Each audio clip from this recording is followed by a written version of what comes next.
Hi guys, Sam from Wargaming Studios. How you doing? So next project that I'm going to be looking at is some of this old. Well, I actually was lucky enough to get a full set of the old Forge World trench network, which is a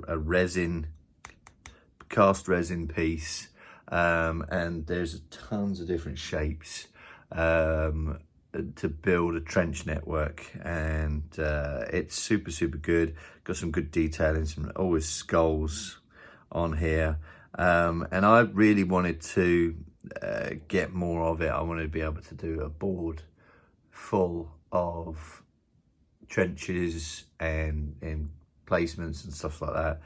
So this video that I'm going to do is based on casting up and pouring, making molds and pouring my own, so that I've got multiple different pieces and I can work out exactly what I want, and then and get a board full of them.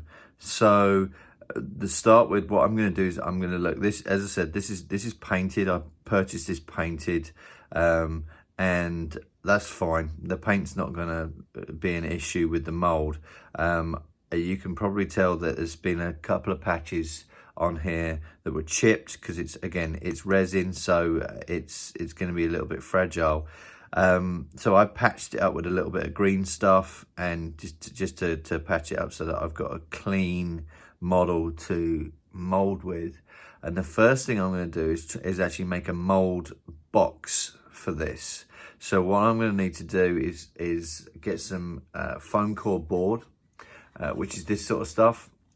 This is ideal because it's super cheap. You can get this from Hobby Lobby or a hobby place to actually use. It's good. It works really well with a hot glue gun, and you can cut it pretty easy as well. So the next thing to do, and you'll see that I've actually already done this, is put it onto a piece and get enough room around it. You want to be giving it at least a ½ inch to a quarter to a ½ inch around that model once it's done, to give the mold enough space to actually keep the shape of it.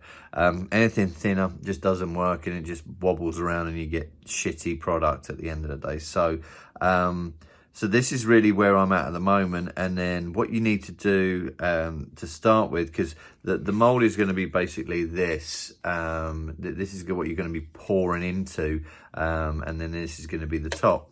So for me, it's going to be a case of I'm going to glue this tightly, as tight as I possibly can, to this base, and then glue some sides on. I've already got some pre-cut sides here, enough to cover this. When I pour all of the silicone in to make the mold, enough to cover it decently, and have a mold box to pour into that's nice and tight. So I'm going to crack on and get all of this glued up. And I've got a hot glue gun waiting. A hot glue gun is probably the easiest.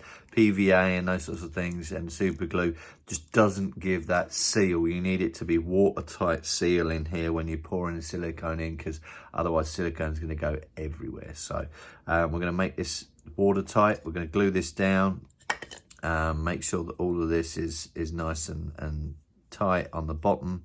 And then yeah, we're going to keep going. So I'm going to quickly do that now, and file down any bits on the bottom of the base, and then we're going to glue this down. There's a little bit of an edge on this one, so I'm going to try and file this down a little bit more.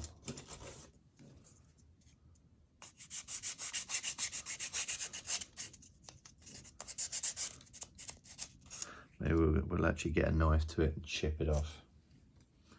Yeah, it needs to be completely flush, because otherwise silicone's going to get in there and you're going to get a dodgy mold. So, and then you'll end up working on the mold more than you really should do. So getting any crap off the bottom that's going to prevent a solid seal is a must. And then once we're all good and it feels pretty tight, then I'm going to glue this down. So glue all the way around. If we can get a glue that's actually got some glue in it.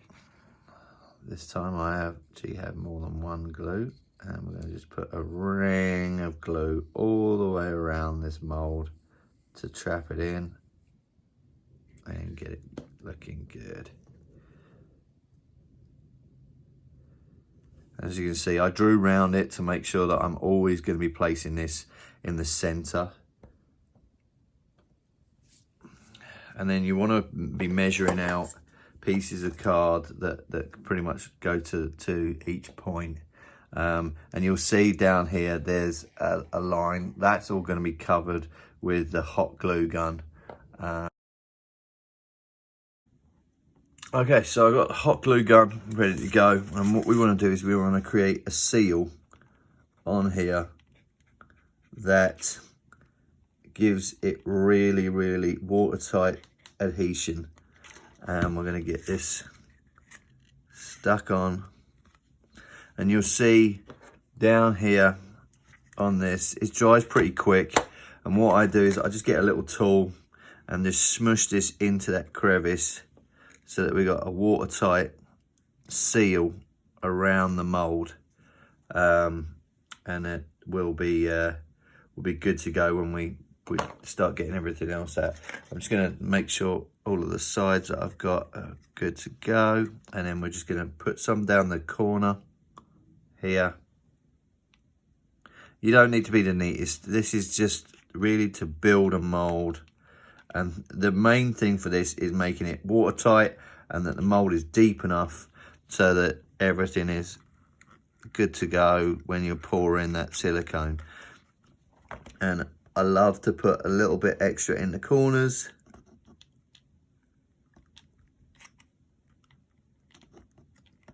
Just to make sure that there's that watertight bond that the hot glue gun gives along the sides and the corners in there.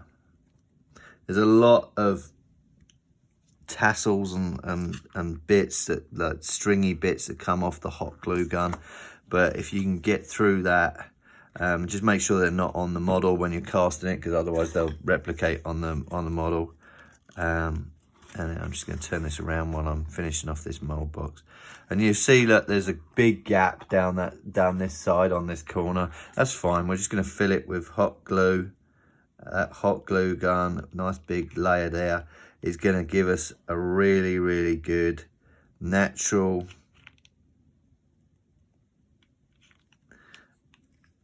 filling for it to be watertight. And then you could always, you're going to get hot glue gun over you all the time. It's kind of interesting. But yeah, I just literally run some down there. I'm just going to get some hot glue. Put this in. It's my old lady's hot glue gun. And yeah, just putting it down there, covering it in there, and then making sure you've got your tool just to smush it in there, into that corner, and make sure everything is watertight in there when you're making the molds. Awesome. And then we're going to put the last bit. I'm going to just make sure this fits. No, it doesn't fit. So we're going to have to cut another piece quickly. I'll show you how to do that. Let's see if this piece actually is big enough. No, this piece isn't big enough either. So we've got two pieces that aren't big enough. Typical. I'm actually just going to do this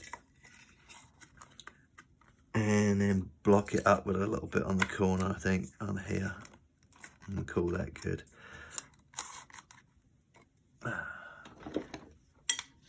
And again, this is you're going to be ripping this box apart to get to the mold eventually, so I wouldn't really wouldn't worry too much about keeping it nice and neat and tidy. As I said, the whole thing is just making sure this is watertight for when you're making the mold. and that silicone doesn't drop out of here when you are pouring that silicone, because again, I've done it once and I missed a tiny little spot and the silicone goes everywhere because there's a hole in it. So you just want to block up any potential gaps.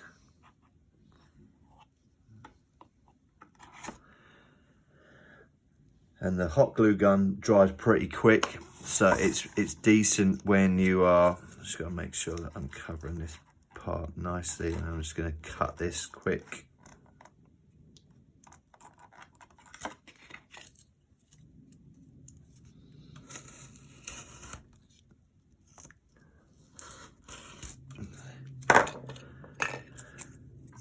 Just to cover that gap. And we're just going to cover it in the hot glue gun, and then we'll have our mold ready to go to pour in the silicone. And my next video is going to be purely making the molds and mixing the two-part silicone and getting that ready to go. So that will be my next video, and then the final video will be actually pouring the resin in and